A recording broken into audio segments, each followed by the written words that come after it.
I mean, I got that Showtumentary DVD documentary coming. It's either I roll. My brother, my friend. You know what I'm saying? Real with my brother, my friend. It's either, Just, you know what I mean? Street homie. You know what I mean? either I'm rolling. ReBang's, he a very compassionate dude. He cared for everybody. You can't tell me nothing. He was like a bro. He was like my brother. East call me ReBang. You hear choo. ReBang, he was my big brother, man. That's an E-pill. You know what he feel. Have you in love with Unparalleled, untold, undiscovered. ReBang's UnSunged. The Showtumentary of Vance, Shea, Boakai. Vance, Shea, Boakai, better known as ReBang, He-Bang, and Charlie Sheenan, was born in West Trenton, New Jersey, on Tuesday, July 17, 1984. Raised by a Liberian dad and an American mother in West Trenton, New Jersey.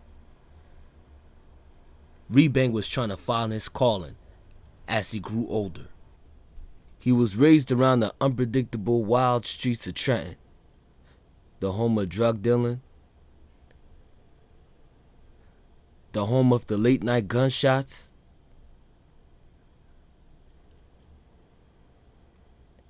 and the home of unpredictable violence. But ReBang, just like the late great Guru from Gangsta, both born on July 17th, shared one thing in common: rapping. you come around here, you might get shot. I told my daddy, I'ma make it out. ReBang, just like Guru from Gangsta, he was never afraid to let loose his speech on the mic, behind the studio, and on stage, moving the crowd like R.I.P. Let's start at the beginning. ReBang's close affiliates and friends speak about how they first met him. Like 05, 04, 04, 05. I met ReBang out of Chambersburg, you feel me? And when I first met Re, we clicked, you feel me? We got clicked, we was getting money out here, you feel me? And I mean, at that time, ain't no African was getting money out here. I was the only African out here was getting money. Back in like 04. It was me, Graham, you know what I'm saying? A couple of niggas out here getting money. So I go into the trap to with the nigga. I meet him, he was like, yo, you African? I was like, yeah, I'm African, you feel me? I was like, yo, I need some African food, you feel me? And that's how I made ReBang click. I was like, don't worry about it, man, I'm gonna get it for you. And I brought the food for him. He gave me the money. I was like, bro, don't worry about it. Since then, we clicked. That's how I met Re. I started with ReBang out here, actually, out south in the Bird. You know what I mean? You know, we was out here in the streets together, you know what I'm saying, before this rap shit. So I ain't really know him like that as far as the music was concerned at first. You know what I mean? We just had a mutual understanding on the street level. That was like late 90s, early 2000s, you know what I'm saying? And I went away for my bid in 2004. And then when I came back, you know, he had the streets on fire with the music. So, you know, we just started linking up musically. We ain't really never did nothing, but, you know what I mean, we was around the same circles or whatever, so. I met ReBang in about 1998, 99. Out here, Chestnut Ave, Cummins, around the way. I don't know the exact year, but me and ReBang, we met since the 1990s, the early 1990s. But he was never known as ReBang. We all knew him as Vance. I never knew his last name, but they always called him Vance. My aunt used to take care of him, me, and everybody else that was in the neighborhood. This is like back in West Trenton. This is a very, very long time ago. This is like 2 decades ago. Me and Re met about 2001 when I moved to Hamilton, New Jersey. I moved from West Trenton. And I was actually going to Trenton High, and my my mother transferred me to Nottingham, and I met Ree. You know, I met Ree through mutual friends, Claudie. You know what I mean? That's my boy Davidson, older brother. You know, we was the same, kind of like the same age, so we all started chilling together. You know, I found out that Ree rapped, so probably about 2001, I met Ree. ReBang's close friends and affiliates talk about their favorite songs by ReBang. It sounds crazy, but I got 2 favorite songs. And that's what I'm gonna stick with. I got 2 favorite songs. I can't choose between both of them. I got 2, that's my 2 favorite songs. I can't. Six God right now. Everyone was and Man of the Year. Right now. About That's to my 2 advertise favorite every songs. solid right now. And if you're trying to go get it, then I got it right now. 6 God and Man of the Year. Because the reason why I love 6 God, 6 God was the first video I was in since when I did my time. That was the first beat I was in with ReBang. Check the wordplay. First video I was in when I came home. You a house serving all day. I'm just out here in the And so field. 6 God means a lot to me. Man of the Year, they ain't had no video, but I just love the song, the Man of the Year. Talks about me in the streets. I had to say Stuck in the Kitchen. Because, you know, like I said, I like the concept. The concept was different, you know what I'm saying? It was something that was different, and the video was hot too. Shout out Top Notch Music. 6 God. I'ma get a deal, put my life on it. It talks about me. I ain't even gonna front. Y'all guys see my video talking about the difference between hip hop and trap tunes. This is a trap tune song I'm about to mention. It's called Pound Single. With the Waka Flocka Flame vocal in the background, I really like that song. I ain't gonna lie. Oh God, I lost my mind when I first heard this song. Yo, there's a lot of people that like 6 God. There's a lot of people that like 6 God and Stuck in the Kitchen. I got chickens up in my house.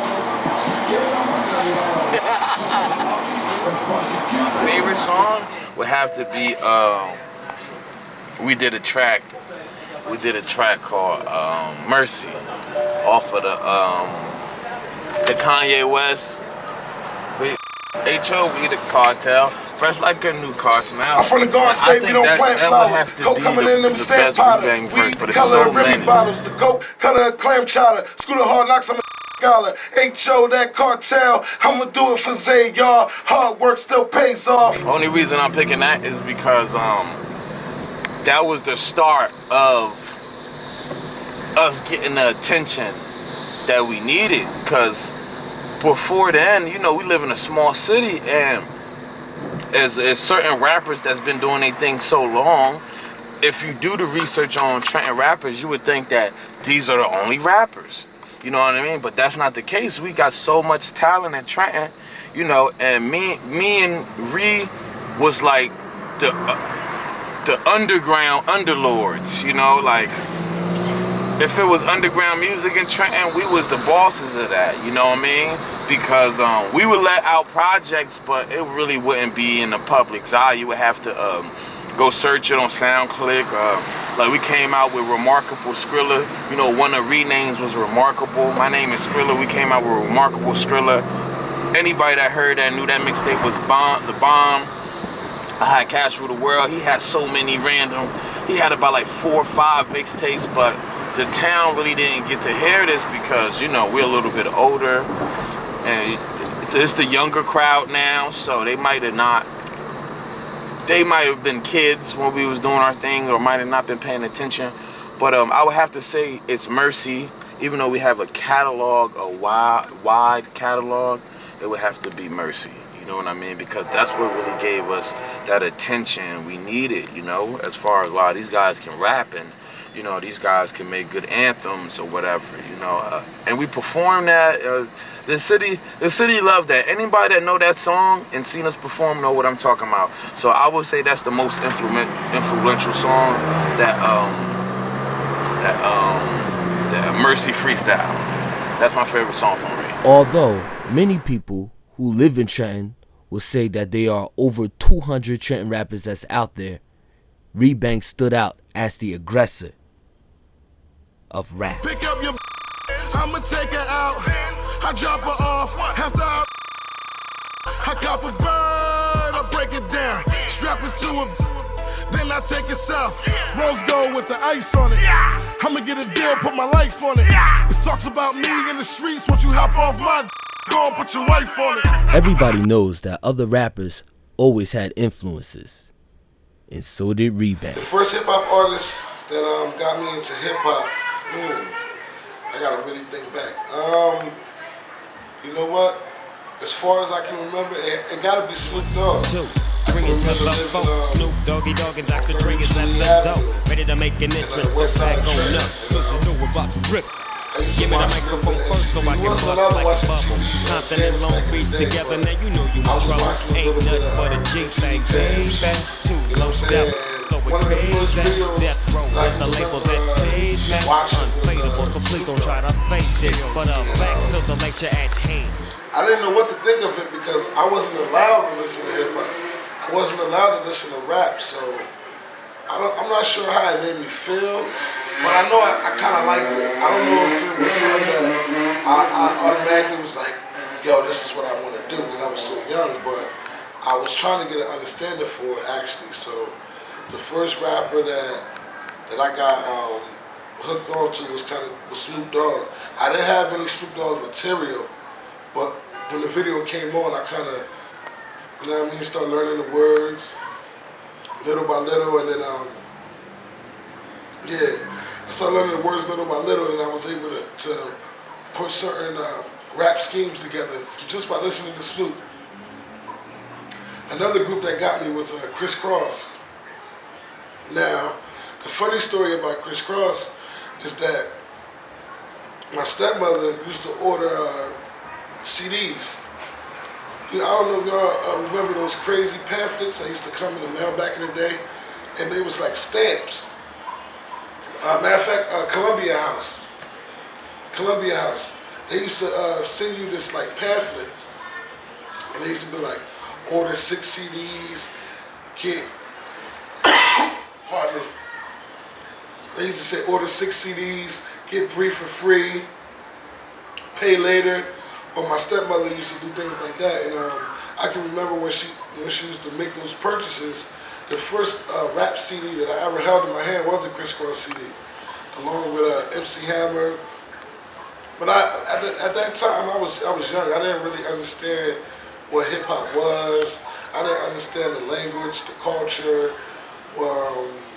I just didn't know what hip hop really had to offer, because, like I said, we wasn't really allowed to even listen to that type of music or even watch those type of videos and that type of material. One thing that really struck me about why my father didn't want us to watch MTV is because they used to do the spring break. For y'all that's familiar with MTV, every year they do like around the springtime, they do like a little spring break with the college kids. They all go to one little meeting area, whether it be Hawaii or Maui or wherever they meet up at, Cancun, whatever. The girls out there in their bikinis and different little things like that. So, you know what I mean, he didn't want us to, you know what I mean, to be exposed to that at a very young age. And I mean, now that I look at it now, I'm like, okay, I see what my father was talking about, because all it is, I mean, nowadays when we see the spring break on TV, it's the same content, just as that everything looks HD now, and it don't have that fuzzy feel that we used to, you know what I mean, that fuzzy quality that we used to have. It got that HD quality now. So yeah, man, Snoop Dogg, Criss Cross, and MC Hammer. I think those are the 3 first artists that I really got introduced to, like my first time hearing hip hop.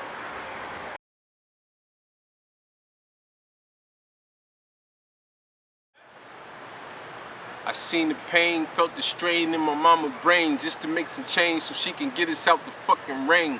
It's a dirty game, the hood, I ain't mad at y'all. The pain hurts so much, it'll numb you like Ambisol.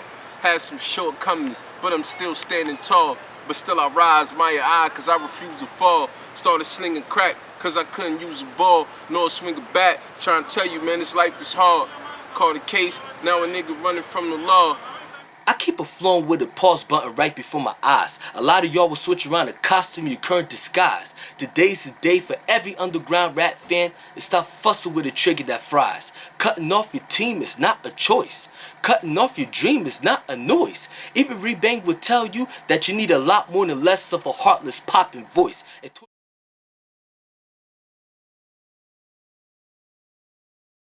The most important thing that rappers would like to do in their lifetime is to sell their records, CDs, and tapes. But before those days ever happened, they happened to own their favorite rap albums, CDs, or tapes. And ReBang was actually one of them. First hip-hop album I ever purchased, I would say Foxy Brown, L99. Lil' Kim Hardcore.